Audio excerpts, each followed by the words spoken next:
He thought he'd seen it all: war, betrayal, despair. But nothing had prepared him for the blow delivered by the very people he'd known since childhood.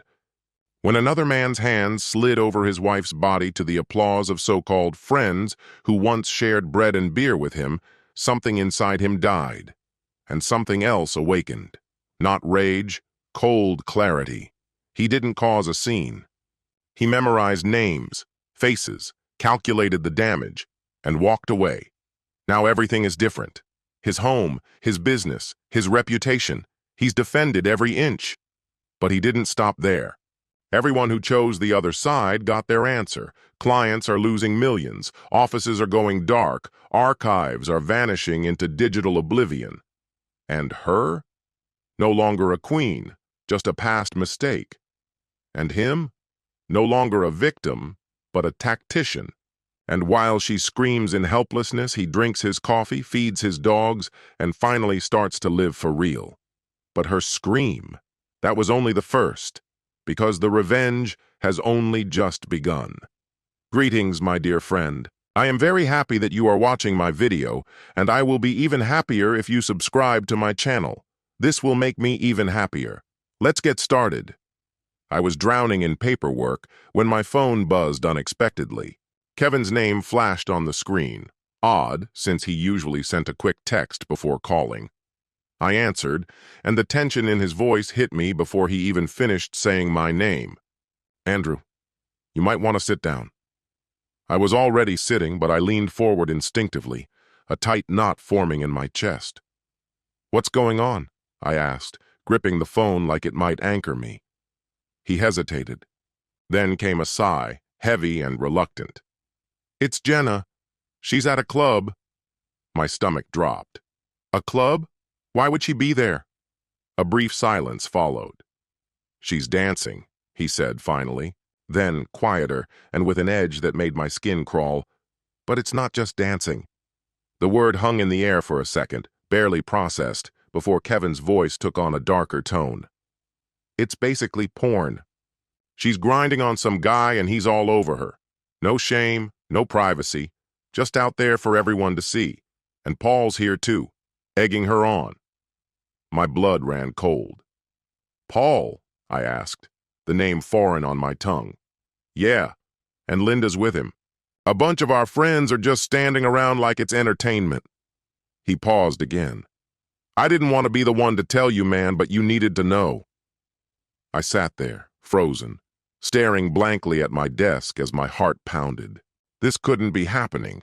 Jenna wouldn't. I'm texting you the address, he added. My screen lit up. Crystal globe. I didn't even think. I snatched my coat, shoved my phone in my pocket, and headed for the door. I'm coming. The drive blurred into nothing. I couldn't remember the roads, the lights, or how fast I was going. All I could hear was Kevin's voice playing over and over, and Paul, the name echoed like a warning bell. He was supposed to be family. Loyal. I pulled up outside the club, the neon sign casting sharp colors on my windshield. The music inside thumped like a war drum. As I walked in, I saw Kevin near the entrance. His expression said it all. Tight, grim, apologetic. He didn't say a word, just tilted his head toward the dance floor. That's when I saw her. Jenna. Pressed up against Zane. The same Zane who dumped her in college. His hands roamed her body like it belonged to him, their bodies moving in sync like something they'd rehearsed. Then she turned, and they kissed. His hand curled behind her neck. She didn't resist. She leaned in, welcoming it. Around them, Paul and Linda were clapping like it was a damn performance. A few others we used to call friends were standing nearby, murmuring, watching. Something inside me cracked. Before I knew it, I was there, standing right in front of them. Jenna turned to me slowly, almost lazily, like this wasn't a complete betrayal. Her eyes widened, only slightly, and then she smiled like it was some kind of joke. Andrew, she began, but I cut her off with a raised hand. Save it, I said, my voice low and steady. You're not sorry? The smile wavered, but I wasn't done. I looked over at Paul and Linda, both still catching their breath from laughing. "You clapped," I said flatly. "You laughed. While that guy kissed my wife. You're not friends anymore, so think twice before you speak." Paul's smirk vanished. Linda couldn't meet my eyes. Good. They should feel it. I turned back to Jenna. "How long has this been going on?" She dropped her gaze, fingers fidgeting with the strap of her dress. For a moment, something like guilt flickered across her face. Then, almost inaudibly, she said, 3 months. Since he came back, we've been seeing each other." I exhaled slowly, my jaw clenched tight. 3 months. That meant 3 months of lies. 3 months of her pretending. Climbing into our bed like everything was fine. Living a double life. Then she looked up again, and the shame was gone. Her expression hardened. "I was going to tell you," she said. "I want a divorce." I gave a short, bitter laugh. "Oh, don't worry. You'll get everything you deserve, Jenna. I'll make sure of that." She opened her mouth to respond, but I was already walking away. I stepped in, lowering my voice until it carried an edge sharp enough to cut steel. "Hear me now. This is your last warning. You're not setting foot inside that house. Not for your stuff. Not for closure. Not for anything." I paused, letting the silence drive it home. "Try me, and you'll find yourself dealing with consequences you're nowhere near ready for."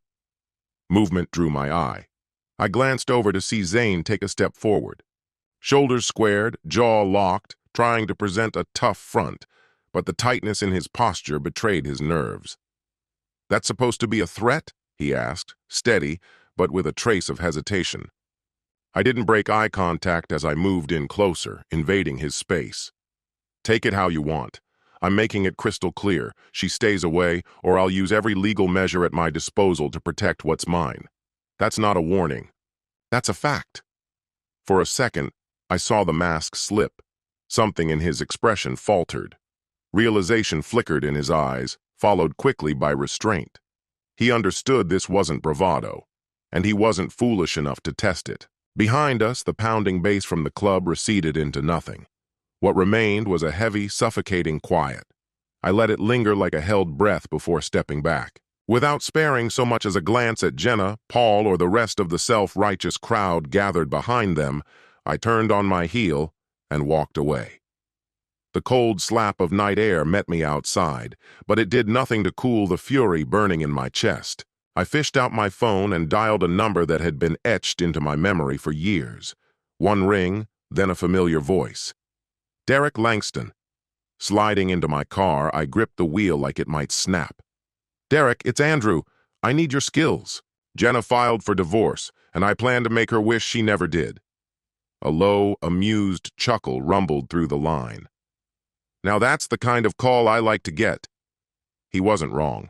No one in this city had a sharper edge than Derek. He listened as I laid it all out. Not once did he interrupt. And when I finished, he gave a slow, approving hum. "You've thought this through. I respect that." I sank into the seat, knuckles white on the steering wheel. "The house?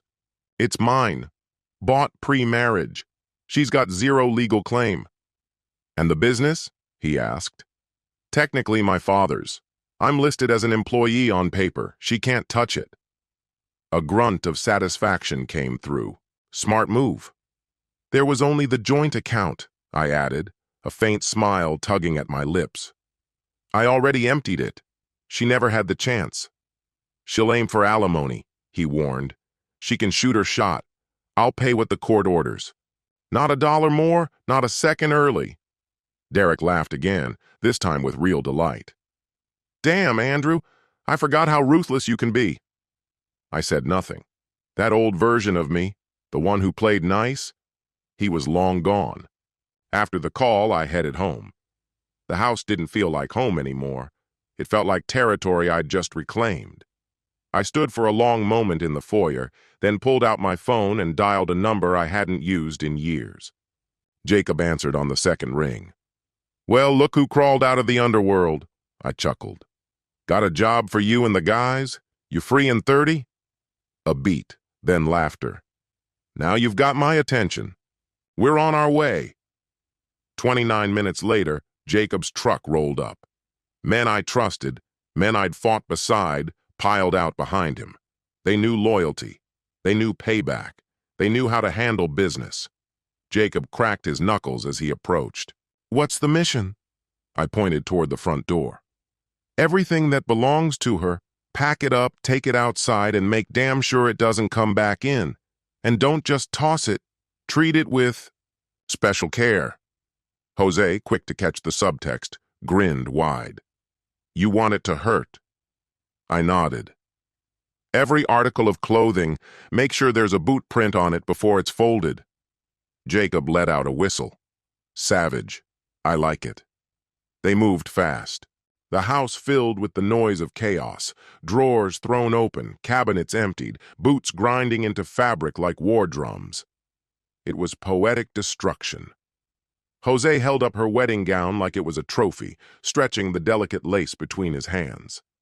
"This one's asking for something extra." Arms crossed, I didn't blink. "Make it reek." Grinning like a devil, Jose took a slow drag from his chew, then spat directly onto the lace. The stain spread like a wound across the fabric. Then he turned to me, eyes gleaming, smirk in place, and began to unzip his pants. For the finishing touch. I watched as he marked the clothes with his final insult, his urine soaking into the expensive material beneath him. When he was done, he tied the garments into a tight bundle and buried them deep at the bottom of the stack. "Perfect," I murmured, a slow smirk creeping across my face. "Let the stench stay."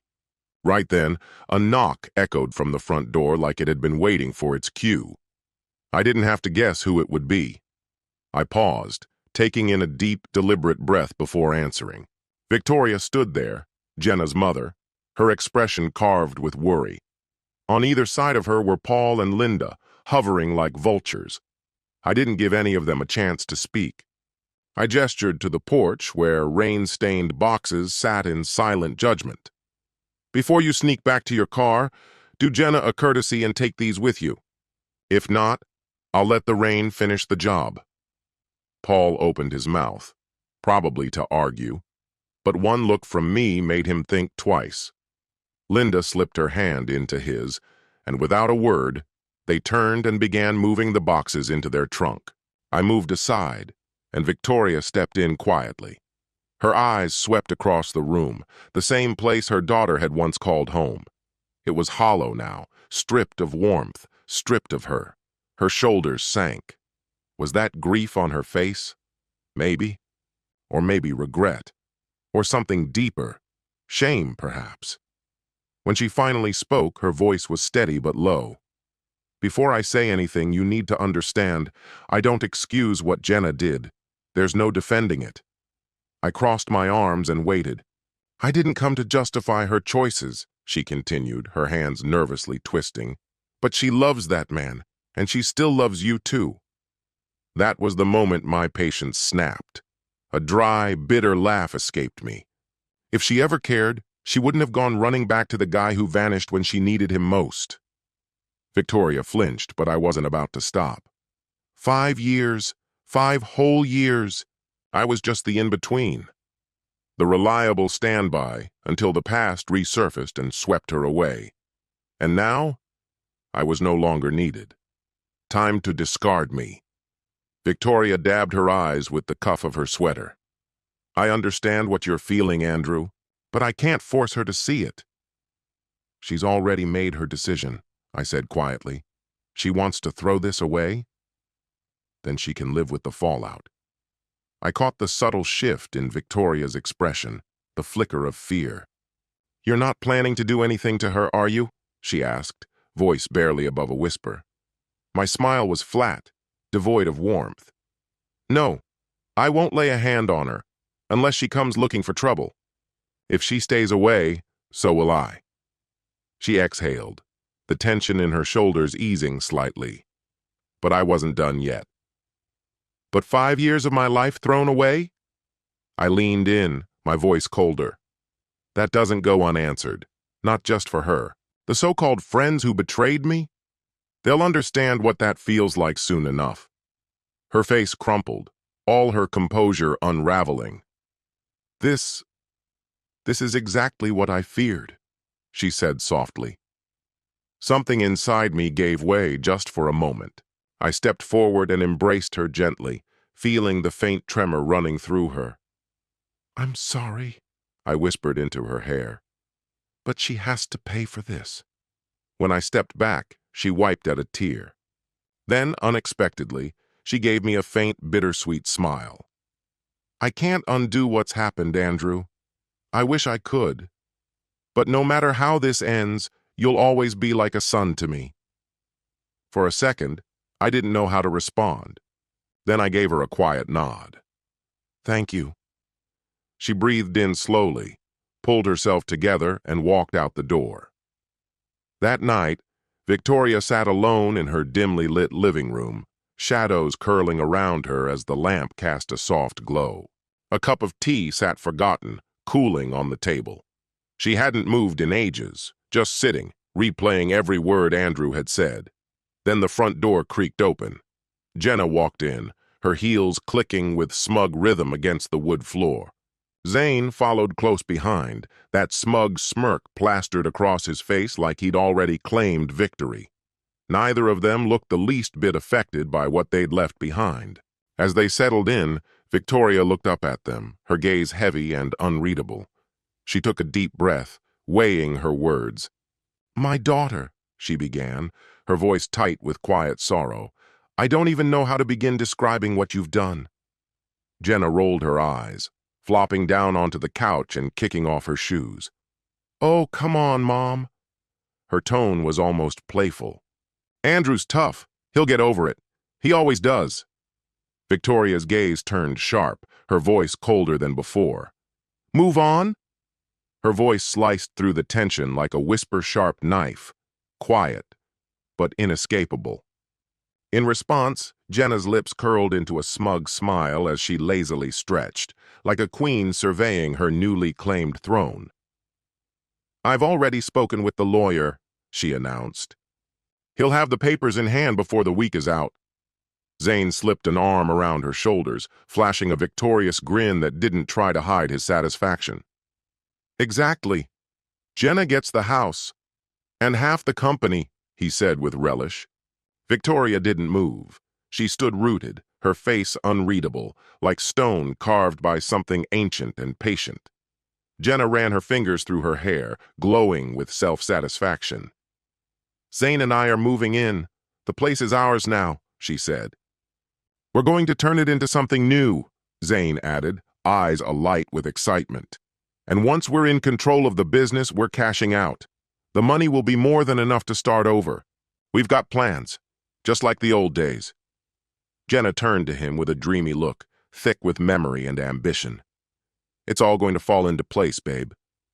Victoria said nothing. She watched them, a statue of silence. And then, abruptly, a laugh broke from her lips. But there was no joy in it. It was cold, brittle, a sound that carried the weight of something bitter and buried. Zane's smile faltered, just slightly. Victoria tilted her head, her gaze sharp as glass. The best-laid schemes, she said slowly, each word deliberate, of mice and men often unravel, leaving only heartbreak where we once hoped for joy. Jenna squinted, confused. What? Robert Burns ring any bells? Victoria asked, leaning in just a little. Jenna looked at Zane, who only shrugged. No? Victoria gave a small, almost pitying nod. That's all right. She stood with graceful finality, smoothing out the front of her dress. You'll understand it soon enough. And just like that, she turned and walked away. 2 days later, Andrew sat in his car, parked inconspicuously a block away from Jenna's office. The steam from his coffee curled up into the cool morning air as he watched the sun begin to spill across the pavement. Everything was proceeding exactly as he had planned. He glanced at the clock. Almost time. A man in a sleek, charcoal gray suit stepped out of the building and headed inside. Andrew recognized him instantly, Philip, the process server. Sharp, reliable, and dramatic when it mattered. In moments, He disappeared into Jenna's office. Andrew reclined slightly, settling into the satisfaction of what was coming. He didn't need to witness her reaction to picture it, the moment of confusion, the rising panic as her eyes scanned the first page, petition for divorce, and beneath it, the unmistakable accusation, adultery. Philip, always the professional, would smile as if delivering flowers. "Are you Jenna Paxton?" he would ask politely. She'd probably nod without much thought, assuming it was standard office paperwork. Then, with impeccable courtesy, he'd hand over the envelope. "Have a good day." Andrew's mouth curled into a smile as he imagined the hush that must have fallen when everyone realized what was happening. In small towns, news didn't just travel. It ignited. And that envelope wasn't just a legal form. It was loaded with photographs, undeniable proof. Her and Zane entwined at the club, unaware of everything except each other. Crystal clear. There would be no room left for denial, no more lies. He tapped the steering wheel with calm fingers, watching as she hurried into her supervisor's office, just as he had anticipated. Brandon knew her well. Their history went back years, but unlike Andrew, Brandon had never bought into her charm.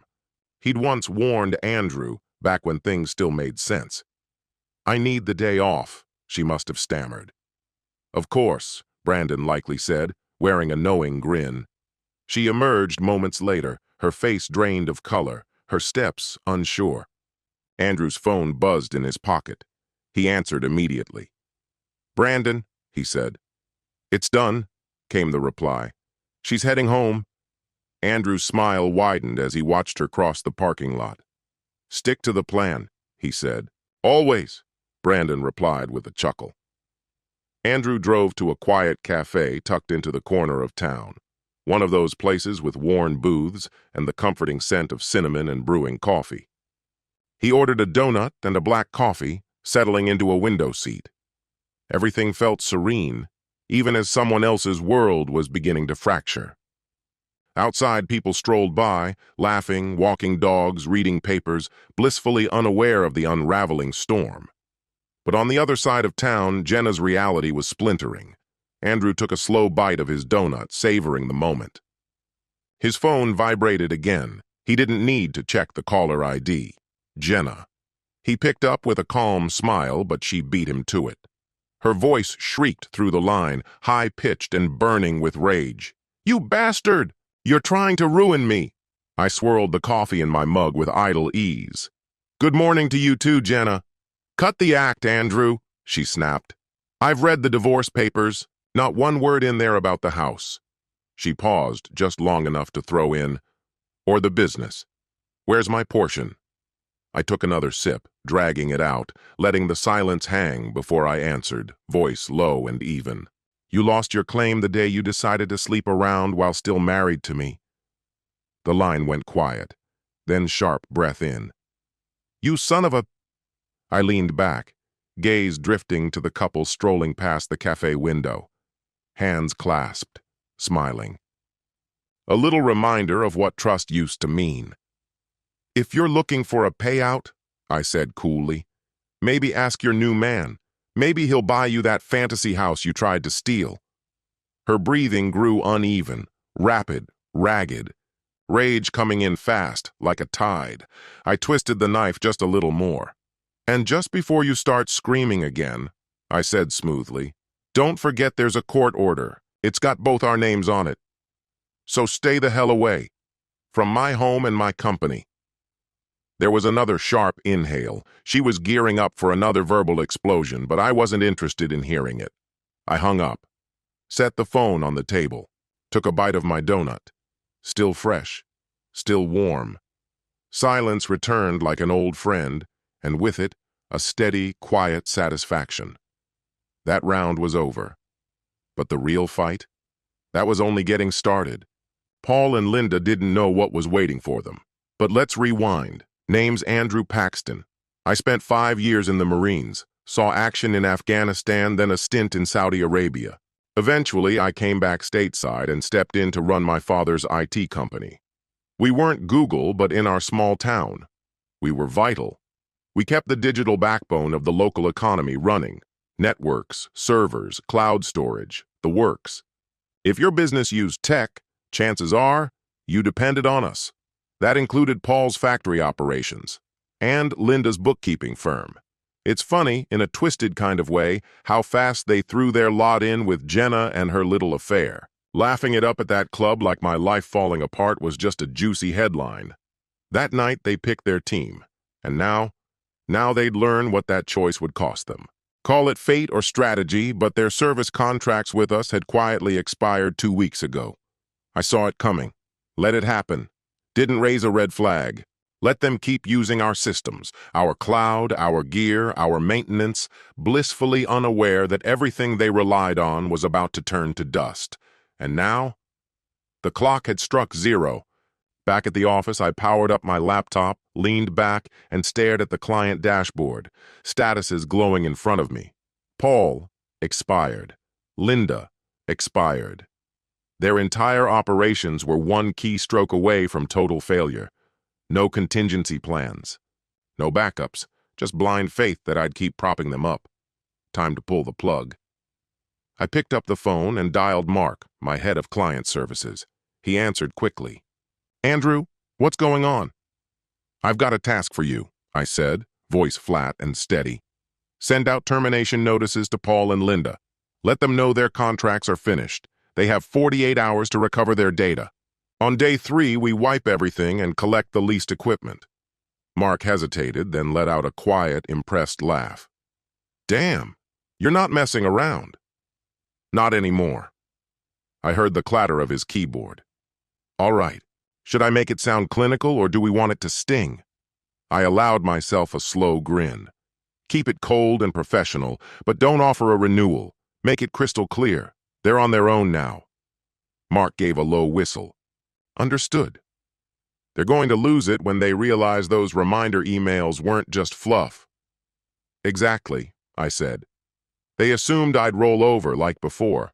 Thought I'd keep doing favors even after everything." Mark chuckled under his breath. "The kicker? We did send those reminders. More than once. They either ignored them or let them rot in junk mail." "They thought I'd just take the hit," I said. "Like I owed them." "Well," Mark replied, "they're about to get their reality check. Want me to throw in a line about how many notices they missed?"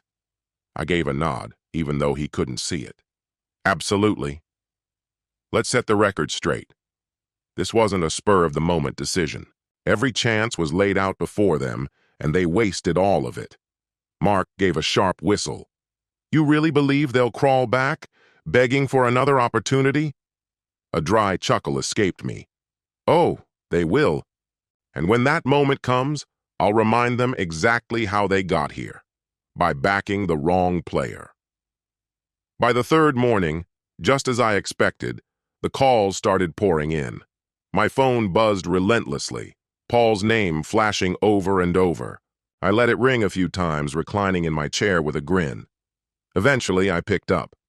His voice exploded through the speaker. "Andrew, what the hell's going on? Your team's locked us out. Our equipment's gone. Where are our laptops? How the hell are we supposed to get anything done? You can't just pull the plug like this. We had an arrangement." I moved the phone away from my ear, letting him vent. I could picture it perfectly. His face flushed, pacing furiously, sweat gathering at his temples. Once his tantrum fizzled out, I responded, cool and composed. "What arrangement, Paul? Far as I know, nothing was ever formalized." "What deal are you referring to?" His tone turned cold. "The contract." "That one? It expired weeks ago," I replied evenly. "And we didn't hear a word from you about renewing it. We sent notices, repeatedly. You ignored them, so now I'm simply returning the favor." And with that, I hung up. Barely 5 minutes passed before another call came through. Linda, this time. I sighed. I already knew exactly how this was going to go. "Andrew, you're not seriously doing this, are you?" Her voice was laced with panic. I didn't reply right away. My eyes were locked on the monitor in front of me. Her entire digital archive, organized to perfection, sat waiting. I hovered over the keyboard and pressed enter. File after file began disappearing. Bringing the phone back to my ear, I said calmly, "One moment, Linda." I gave it a few more seconds, watching the progress bar crawl to completion. Then I said, "Actually, I just did." The shriek that followed nearly made me laugh. "What have you done? It's all gone.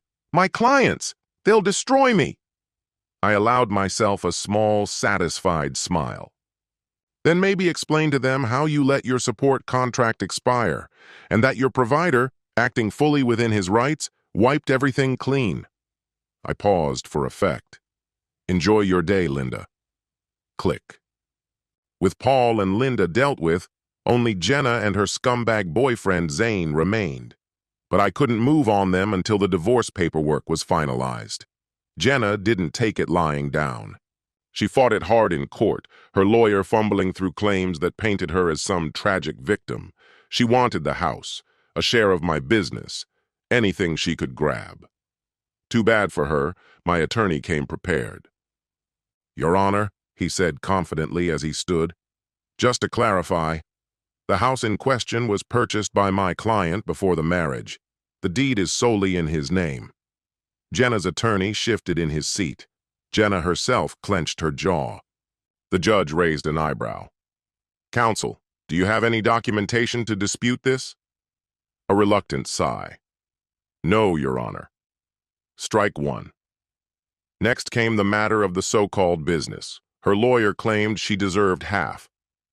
That's when things got interesting. "My client," my attorney continued, buttoning his jacket with a smile, "does not own any business. He's a salaried employee at his father's IT firm." The judge turned to me. "Mr. Paxton, is that accurate?" I nodded. "Yes, Your Honor. I take home a little over $1,000 a month." Jenna spun to face me, disbelief written all over her face. My lawyer slid a stack of papers across the table. "Here are his pay stubs for the last 12 months. As you'll see, his income is significantly lower than the petitioner's. In fact, she earns more than he does." The judge reviewed the documents, then turned to Jenna. "Ms. Paxton, given this evidence, there's no basis to award you any portion of his income or property." Strike two. Then came the knockout punch. "In addition," my lawyer said, turning to one last file, "due to my client's lower income and the petitioner's breach of the marital agreement through extramarital activity, we're requesting spousal support to be paid to my client." Jenna jumped to her feet. "You're kidding me!" The judge slammed the gavel. "Order!" Her attorney scrambled to respond. "Your Honor, this is highly irregular." The judge lifted a hand, cutting her off mid-argument. "Ms. Paxton, since your husband earned a lower income throughout your marriage, and given that the separation is the result of your affair, I'm awarding him spousal support, $500 monthly for the next 2 years or until he remarries, whichever comes first." Jenna's cheeks flushed with humiliation. Her fists clenched at her sides, and the fire in her eyes betrayed her urge to explode. But within those walls, she was stripped of control, unable to fight back. Strike three. I kept my face impassive, suppressing the satisfaction that bubbled beneath. Outside the courtroom, she stormed toward me, a fury barely contained. "You manipulated everything, twisted it all." I offered a mild shrug. "No, Jenna. I just stood by and let the facts speak for themselves." Her jaw tightened. "You actually think you've won?" A soft chuckle escaped me. "There's no thinking about it. I know I did." And with that, I turned and walked away, already planning what came next. One thing was certain. I was going to make every one of those 24 months count. 3 months passed, and the divorce decree arrived. Signed, sealed, official. I was free. Time to tie off the last few loose ends. The moment I stepped out of the courthouse, I called Brandon, Jenna's superior. He answered, his tone amused. "So it's all finalized?" he asked. I smiled. "Yep, papers are in. Drinks on you tonight?" He laughed. "You sound like a man with a plan." "I do," I said. Dinner with Mr. Logan Paxton himself. He let out a loud laugh. Wait, your uncle was the judge? No way. So Jenna never had a shot. Smirking, I said, first rule, never arm your enemy. Brandon snorted. You'll love this. Guess who represented her? Who? Harry. I burst out laughing. Old Harry? That's my uncle too. Mom's brother. Gotta love the perks of small-town living. Well played, Brandon said. How about we toast to your freedom tomorrow? You bet, I replied. Tonight I'm serving her the notice. She has until tomorrow night to vacate the house. Brandon paused. And Zane? Already handled, I said. I had a chat with Mr. Patel, explained the full situation. He was furious when he found out Zane was sleeping with a married client. Fired him on the spot. No letter of recommendation. No safety net. I ended the call with a quiet thank you. A week slipped by. On a calm Wednesday night, a knock echoed at my door. I opened it to find Victoria standing there, her expression unreadable. Hi, Andrew, she said softly. Victoria, I greeted, stepping aside so she could come in. She walked in slowly, smoothing her skirt before settling on the couch. Her smile was hesitant. This may sound strange, but Jenna is unraveling. I sank into the armchair across from her, relaxed. That's so? She gave a slow nod. She's talking about vanishing, leaving town altogether. A small laugh left me. Doesn't surprise me. She burned every bridge she had. Victoria tilted her head slightly. No, Andrew, this goes deeper. She didn't just burn bridges, she crossed the wrong line. We locked eyes, and for the first time in a long while, I felt calm. A sense of closure washed over me. I don't regret a single decision. You shouldn't, she said, her voice firm. She shattered everything you built. I nodded. She did. Victoria leaned forward, voice lowered. Paul and Linda? They're breaking up. My eyebrows lifted. You're serious? She nodded again. They're blaming each other. Their company's falling apart. Clients are filing lawsuits worth millions. I whistled softly. And there's no way they can cover that kind of damage. Exactly, she said, a satisfied look crossing her face. I leaned back, folding my arms. They brought it on themselves. She hesitated, then asked, And Zane? I tilted my head. What about him? He's gone, she said with a sigh. Left town 2 days ago. No goodbye, no message, just vanished. I wasn't shocked. Running was always his endgame. Victoria nodded slowly. Before he left, he and Jenna had a massive argument. Things got violent. He slapped her. I didn't respond, just waited. I didn't intervene, she said quietly. I just watched. And all I could think was how fitting it all was. Once she was adored by a man who truly saw her worth. But now the one she'd chosen in his place had turned cold, even cruel. I exhaled slowly, the weight of it all settling in my chest. This was the cost of the road she decided to follow. Victoria's gaze lingered on me quietly for a moment before she stood. I think it's time I head out, she said. I rose as well. Take care of yourself, Victoria. She gave a faint smile, thin, almost resigned. Goodbye, Andrew. And just like that, she walked out of my world for good. Life has a peculiar way of balancing its scales. After everything, the turbulence, the heartbreak, I arrived at something unfamiliar, yet deeply peaceful. Stillness. The kind that wasn't empty or lonely, but restful. The emotional weight I'd lugged around for years was gone. No more volatile relationships draining my energy, no more walking on eggshells. My house was finally quiet in the best sense, calm, warm, mine. I could finally exhale and take in the moments that mattered. One of the first things I did with this newfound freedom was fulfill a long-standing wish, getting dogs. German Shepherds had always been my dream, but Jenna had shot down the idea every time. said they were too much to handle. In time, I realized it wasn't really about the dogs. It was about her. But Jenna was in the rear view now, and I was in control of my life again. I found a reputable breeder a few towns over and came home with a brother and sister pair. I named them Titan and Luna. Titan was bold and fiercely protective, never hesitating to step up. Luna, on the other hand, was clever and cautious, always reading the room before jumping in.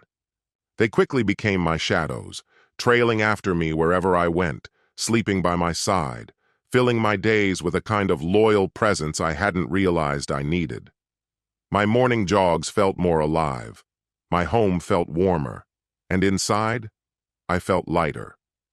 Somehow, those two brought back a kind of joy I thought I'd lost for good. That's when Emily entered the picture. It happened at the dog park, though technically, Titan and Luna made the introductions. She was sipping coffee on a nearby bench while her own German shepherd, Rex, wrestled enthusiastically with a massive stick. Before I could call them back, my dogs charged over, and within seconds all three were caught in a chaotic, joyous tug-of-war. Emily laughed, genuinely amused. "Looks like we've got a little crew forming," I grinned. "Sorry about that. Hope they're not causing trouble." She shook her head, smiling. "Are you kidding? Rex hasn't had this much fun all week." We ended up talking for over an hour while the dogs played around us. There was something effortlessly easy about her. She was grounded, witty, and had a light in her eyes that made the conversation flow without effort. No manipulation, no tension, just open dialogue and genuine laughter. Meeting her wasn't some grand cinematic moment. It was quiet, natural, like stumbling upon something that fit perfectly without trying. We kept in touch. One chat led to another. Then came texts, followed by a few casual meetups. Before I knew it, Emily and Rex were just there, in my routines, in my life. We'd go on hikes with the dogs, unwind with movie nights, or cook dinner while three furry companions eagerly waited for scraps to fall. There was no rush, no drama, just something honest taking shape. One evening, as the sky melted into amber over the trees, Emily leaned gently against me on the porch, a wine glass resting in her hand. Titan, Luna, and Rex lay nearby, peacefully dozing after a long day.